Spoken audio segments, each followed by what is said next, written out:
दुर्बळ माणसं भूतकाळात जगतात, पण सामर्थ्यवान माणसं भूतकाळातून शिकतात. भूतकाळात अडकणं ही दुर्बलता आहे, पण त्यातून शिकणं हे मानसिक सामर्थ्याचं लक्षण आहे. लक्षात घ्या, आत्मविकासासाठी भूतकाळातल्या चुकांमधून शिकणं अत्यंत महत्वाचं आहे. शिवाय शंकर नमः शिव शंकर शंभो. जेव्हा भक्ताची मनशांती हरवते तेव्हा तो देवाला दोष देतो, पण वास्तविक ते त्याच्याच कर्माचे परिणाम असतात. आमचं नाम ही सुख समाधानाची गुरु किल्ली आहे आणि कायम राहणार.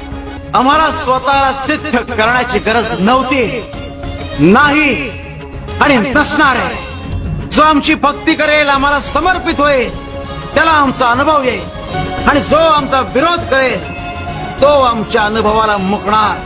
हे त्याचं दुर्दैव.